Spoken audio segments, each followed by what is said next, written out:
Actually, before I hook up, one thing I will say, I know in the last vlog, you know, camping and caravan club are better than caravan and motorhome club. You know, they're not there much the same. The thing is, I have noticed with camping and caravanning club, they have a lot more sites around where we live in Essex, kind of southeast England. Now, if you know this kind of area, like our nearest seaside, if you want to go to the coast, our nearest one is Southend-on-Sea. Now, I'm not going to say bad things about Southend-on-Sea. It is what it is. But it's probably like more than an hour and a half away from us, which, if I'm going like Friday afternoon, like I'm going now, I like to go on my lunch break, work in the afternoon. Sorry, Thursday actually, it's Thursday afternoon. Go to the caravan, takes me an hour. I can log in and work from the caravan this afternoon and tomorrow and be there. Whereas with Southend or a coastal place like Clacton, whatever, if you'd want to go there, it's an hour and a half, 2 hours, maybe 2 hours, and probably even more than that. So it's quite a way. So Essex for campsites is a barren wasteland, my friends. And trying to find some that are close enough is quite difficult. I mean, there are CLs and CSs and things around, but which we will use in the future. But this one, Kelvedon Hatch, is about half hour from us, so easily done in a lunch break. Set up, continue working this afternoon.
Right, just arrived at Kelvedon Hatch.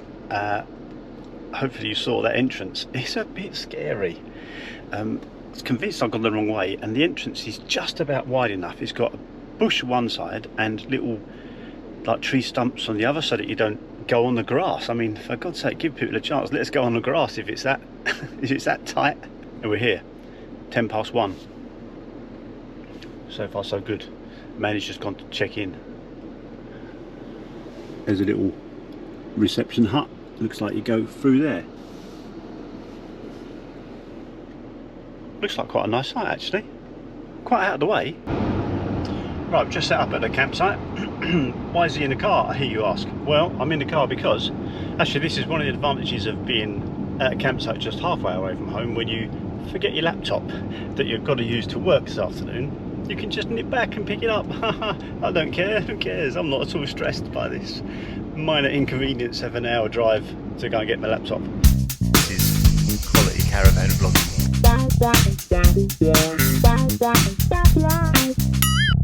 Kelvedon Hatch, camping and caravanning club site. We've commandeered another dog for this week's vlog. That's Snoopy, daughter's dog. We're just dog sitting.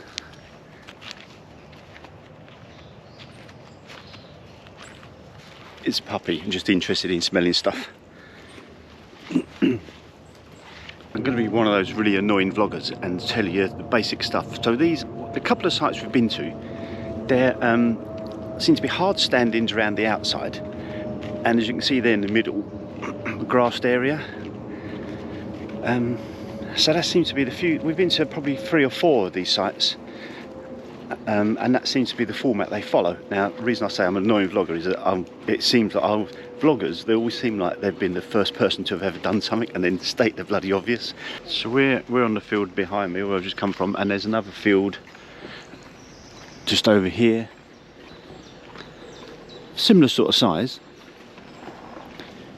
Like I say, you know, grass, hard pitches around the outside and grass pitches on the inside.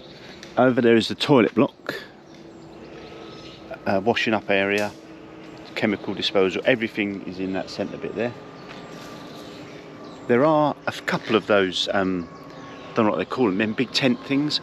There's only 2, which isn't so bad on the last, well, I say it isn't bad, I mean I could imagine the only problem would be is in the summer, if there's families there, and you know, kids will want to play it as they do.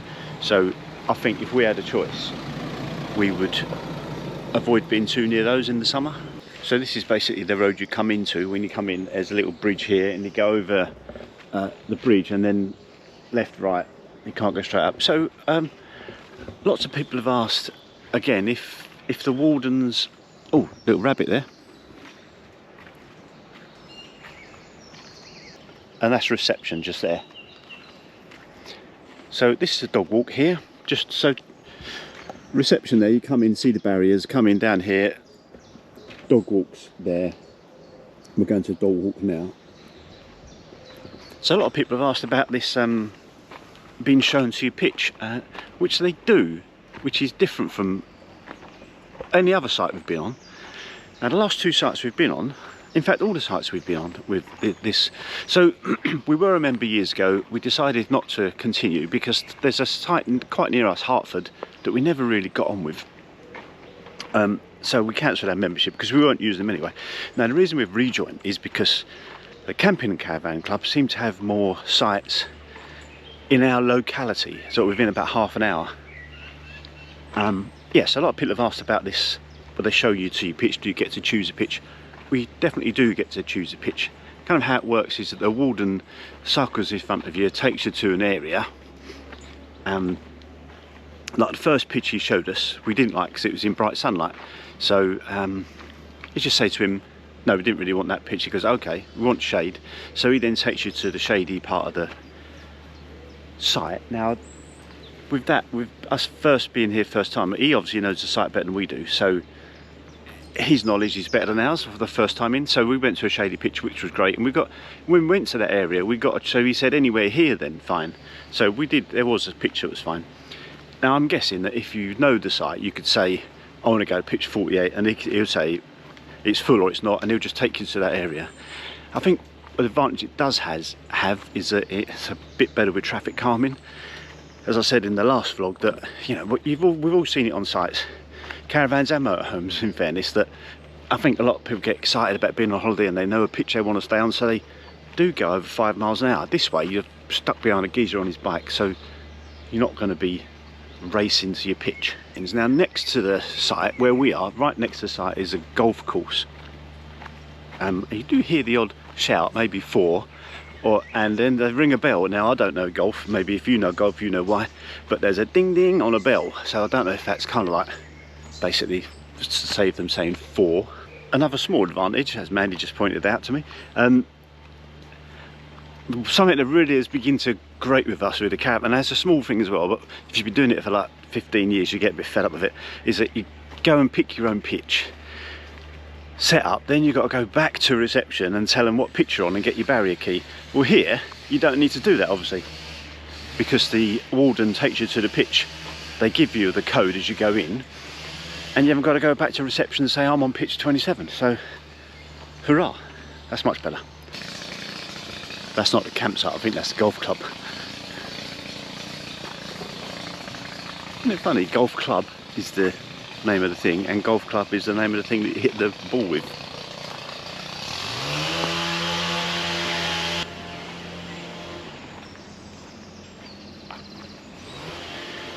Another thing we kind of like about these sites, the few we've been on anyway, I'm not an expert, right, but I don't know what, it's something reminds us of sites in France. Now I think it's, I was going to say the unkept nature, but it's not unkept. And of recent years, or certainly since lockdown, the caravan club certainly haven't been the manicured sites that we've been used to, in our opinion anyway. So these give you a bit of a, I don't know, the way in France they're not manicured, but they're tidy and functional, and I think it leads to a more relaxed kind of feel. That's the feeling we get anyway. Right, I'm standing at the entrance here. What you will have noticed, and that I filmed coming in, there's a bit of a tricky little S thing to contend with.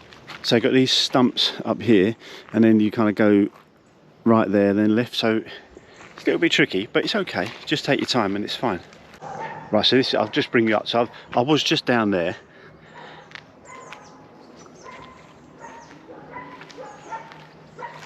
So what you got a little bit of road there that you've got to get around. You actually come from here, then you got to sort of U-turn there, then come into here. Now the problem you got like a post just to the left, and then you got these little things here. So you just got to be a bit careful. So again, I'm back up to the entrance of the site here. There's a lot of grassed areas, and what they've done, they've kind of kept it within the willow trees. They've kept it long, but they've mowed a path through where you've got chairs where you can sit, which is quite nice. So there's the lead up to the site. Reception on the right, motorhome waste point just on the left. Children's play area. There's some big old willow trees here. Willow tree vlogger. Right, so here's the child play area, and up there is the reception, and we just walk down here and we're through the willow trees and down here, then into the second field, not the field we're in, with the toilet blocking is up there.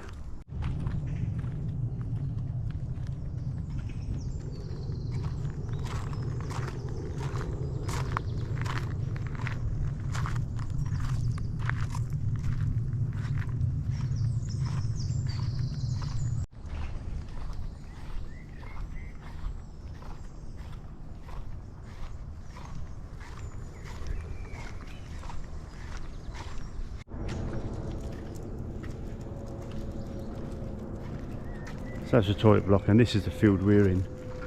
As you can see, there's a couple of those safari tents.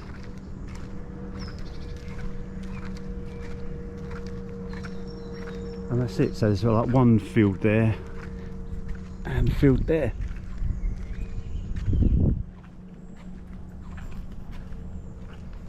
It is quite a peaceful site, although you do get a certain amount of aircraft noise and road noise from somewhere, but I can't really figure out where. I know the M25 is that way, the other side of the golf course, but it is quite a way. I'm not sure it was M25 that you could hear, but you know, it is sort of near a town, so it's not in the middle of nowhere.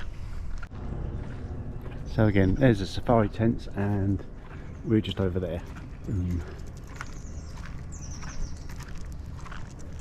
So that's a little walk around the site for you. Now we like this site. Now a couple of things got to be aware of is maybe the noise of the road. Again, we can't hear it now, but yesterday afternoon we could, but it's not ridiculous noise, but it's just to be aware of it. Entrance is a little tight. Now there is a definite different feel to camping and caravanning club sites. Now, you know, I did joke on the Facebook group the other day that I was a new ambassador. I'm not. I mean, the reason we're here, well, a couple of reasons really. So we've had a little bit, you know, we go, sometimes in life it gets all a bit stressful, and it's nice to come away in a caravan just for a weekend. And these couple of sites we've been to have been within maybe half an hour of where we live, so that's great. Camping and Caravanning Club seem to have more sites local to us than Caravan and Motorhome Club. And do you know what, they are like, this stay here, I can't remember the exact figures, but this stay here 4 nights, if we stayed at a club site we would have only got 3 nights, so got a night extra for free.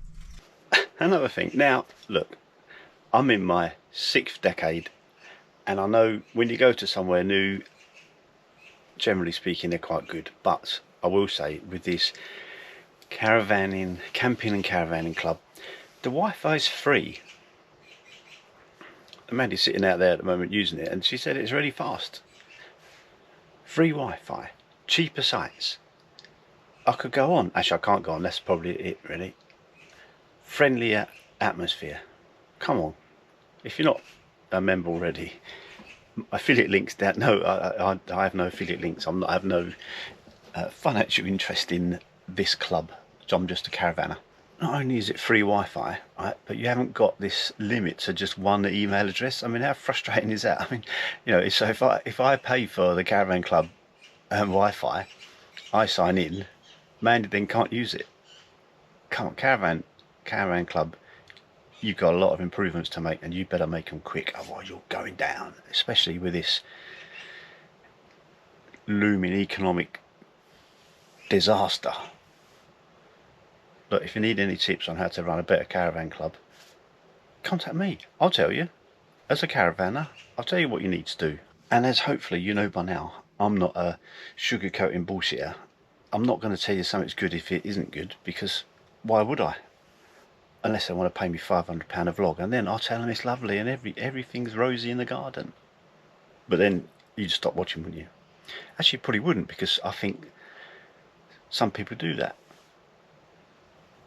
I don't mean caravan motorhome vloggers, I mean other vloggers in the world, influencers. I won't mention any names. This is quality caravan vlogging.